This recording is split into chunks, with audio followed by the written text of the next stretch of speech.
Assalamualaikum warahmatullahi wabarakatuh. Perkenalkan, nama saya Siti Nur Inaya, kelas PPM 1F, nomor absen 29. Di sini saya akan merensum makalah kelompok 1 yang berjudul Pancasila sebagai konteks sejarah bangsa Indonesia. Pembahasan yang pertama tentang proses pengusulan, perumusan, pengesahan Pancasila. Yang pertama yakni periode pengusulan Pancasila. Perumusan Pancasila pada awalnya dalam sidang BPUK yang pertama dilaksanakan pada tanggal 29 Mei sampai 1 Juni 1945 dengan materi pokok pembicaraan calon dasar negara. Ada 4 tokoh yang menyampaikan usulan tentang dasar negara menurut pandangan masing-masing. Yang pertama Muhammad Yamin, kedua Insinyur Soekarno, ketiga Kim Bagus Hadikusuma, keempat Supomo. Meskipun ada perbedaan pendapat, tidak mengurangi semangat persatuan demi mewujudkan Indonesia merdeka. Insinyur Soekarno melakukan pidato pada 1 Juni 1945 dan selain itu juga Insinyur Soekarno menyampaikan 5 butir gagasan tentang dasar negara, yaitu 1. Nasionalisme atau kebangsaan Indonesia, 2. Internasional atau kemanusiaan, 3. masyarakat atau demokrasi, 4.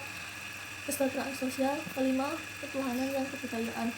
Kelima butir gagasan tersebut oleh Insinyur Soekarno diberi nama Pancasila.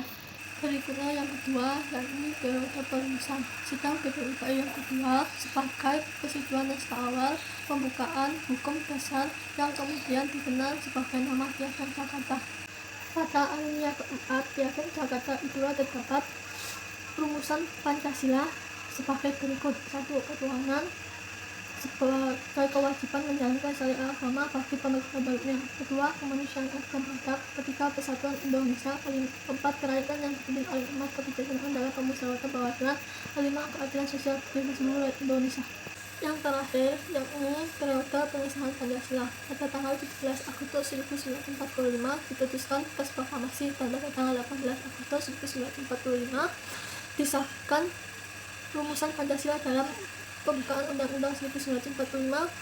ketuhanan yang Maha Esa, 2. kemanusiaan dan adab, 3. persatuan Indonesia, 4. kerakyatan yang dipimpin oleh umat, kebijaksanaan dalam pemusyawaratan perwakilan, 5. keadilan sosial seluruh Indonesia.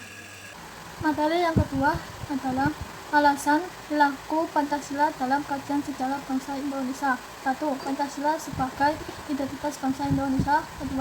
Pancasila sebagai bagian bangsa Indonesia, ketiga Pancasila sebagai pedoman hidup bangsa Indonesia, keempat Pancasila sebagai jiwa bangsa, kelima Pancasila sebagai perjanjian luhur. Materi yang ketiga menggali sumber Pancasila. 1. Sumber historis Pancasila, 2. sumber sosiologis Pancasila, 3. sumber politis Pancasila. Sekian dari saya. Assalamualaikum warahmatullahi wabarakatuh.